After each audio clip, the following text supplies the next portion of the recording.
মিংমাং বদতিত 12জন অসমীয়াৰ ওপৰত গুলীচালনাৰ ঘটনাৰ প্ৰতিবাদত অৰুণাচলৰ বিৰুদ্ধে অব্যাহত আছে টিএমপিকেৰ অৰ্থনৈতিক অৱৰোধ। বুধবাৰে পুৱাৰে পৰা 15 নম্বৰ আৰু 52 নম্বৰ ৰাষ্ট্ৰীয় ঘাইপথ অৱৰোধ কৰি প্ৰতিবাদ সাব্যস্ত কৰে সংগঠনটোৱে। অসমৰ পৰা অৰুণাচলত প্ৰৱেশ কৰা প্ৰতিটো পথতেই প্ৰতিবাদী কাৰ্যসূচী ৰূপায়ণ কৰা দেখিবলৈ পোৱা গৈছিল। কালিৰ দিনটোত অপৰাধীক চিনাক্ত কৰি যাতে আৰক্ষীক সমজাই দিয়ে তাৰ প্ৰতি লক্ষ্য ৰাখিবলৈ কৈছে। আৰক্ষীক সমজাই নিদিয়া পৰ্যন্ত পথ অৱৰোধ কাৰ্যসূচী অব্যাহত থাকিব বুলিও হুংকাৰ প্ৰদান কৰিছে সংগঠনটোৱে।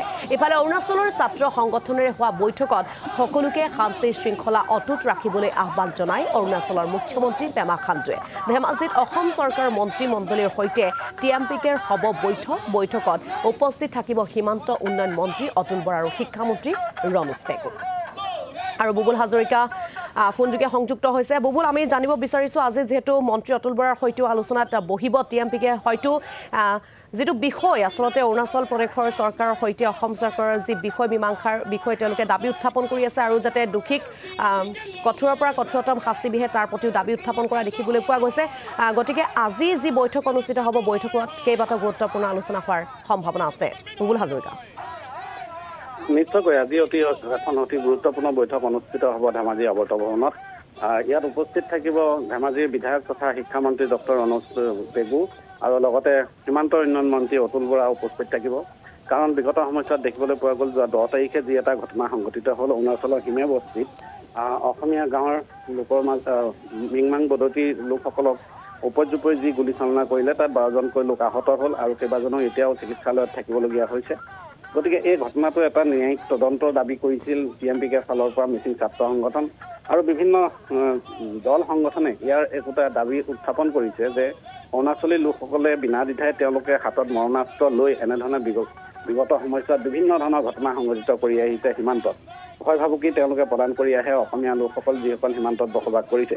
গতিকে এইবিলাক তেওঁলোকে যি এটা জংঘলী ৰাজ চলাইছে, এই জংঘলী ৰাজৰ অৱসান হ'ব লাগে আৰু সীমান্ত লোকসকলক সুৰক্ষা নিশ্চিত কৰিব লাগে।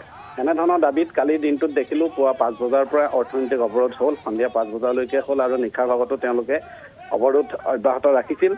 আৰু যিহেতু মন্ত্ৰীয়ে এখন পত্ৰযোগে টিএমপিকে সভাপতি তিলক দললৈ পত্ৰ প্ৰেৰণ কৰিছিলে যে আজিৰ দিনটোত বৈঠকত মিলিত হ'ব খোজে মন্ত্ৰীয়ে, গতিকে সেই সূত্ৰে ইয়াৰ প্ৰতি তেওঁলোকে সঁহাৰি জনোৱা পৰিলক্ষিত হৈছে।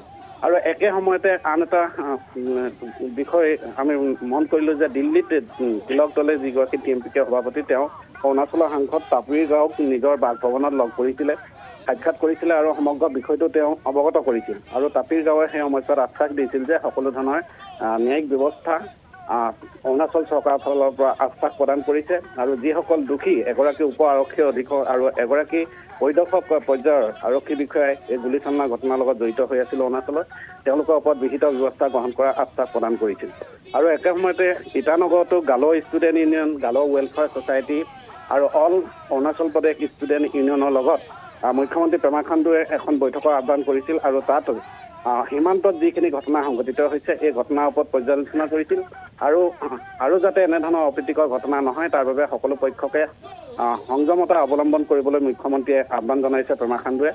আৰু অসম চৰকাৰৰ আলোচনাৰ প্ৰতি যি এটা সঁহাৰি, অৰুণাচল চৰকাৰৰ একেধৰণৰ সঁহাৰি তেওঁলোকে প্ৰদৰ্শন কৰিছে। অচিৰেই বাকী থকা 52খন গাঁৱৰ ওপৰত বিবাদৰ সম্পৰ্কে আলোচনা হ'ব আৰু সেই গাঁওকেইখনৰ ভাগ বতৰা হ'ব। 5টা অঞ্চল অতি স্পৰ্শকাতৰ হিচাপে চিহ্নিত হৈ আছে, তাত 52খন গাঁও আছে। সেই সম্পৰ্কে অচিৰেই 2জন মুখ্যমন্ত্ৰীৰ মাজত বৈঠক অনুষ্ঠিত হ'ব। গতিকে এই সময়ছোৱাত সকলোকে আইন শৃংখলা বিঘ্নিত নকৰিবলৈ আৰু শান্তি বৰ্তাই ৰাখিবলৈ পেমা খাণ্ডুৱে আহ্বান জনাইছে। কিন্তু লক্ষণীয় বিষয়টো হ'ল যে কালিৰ দিনটোত যি এটা ধাৰাবাহিক অৰ্থনৈতিক অৱৰোধ হ'ল, ইয়াৰ পৰিপ্ৰেক্ষিতত অৰুণাচল প্ৰশাসনে কিছু পৰিমাণে তেওঁলোকে বিষয়টো গুৰুত্ব সহকাৰে ল'বলৈ বাধ্য হৈছে। আমি দেখিছোঁ যে বিগত সময়ছোৱাত তেওঁলোকে এইবিলাক বিষয়বোৰ গুৰুত্ব সহকাৰে লোৱা নাছিল আৰু তাৰে ফলশ্ৰুতিত আজি এই বৈঠকখন আহ্বান কৰা বুলি জানিব পৰা গৈছে। হয়, নিশ্চয়কৈ। আৰু আজি অতিকৈ গুৰুত্বপূৰ্ণ বৈঠক অনুষ্ঠিত হ'ব আৰু এই বৈঠকতেই মন্ত্ৰীৰ সৈতে টিএমপিকেৰ কাৰ্যকৰ্তাসকলে বা কৰ্মকৰ্তাসকলে গুৰুত্বপূৰ্ণ আলোচনা কৰাৰ সম্ভাৱনা আছে। আমি বুবুল হাজৰিকাৰ কাষলৈ পৰৱৰ্তী সময়ছোৱাত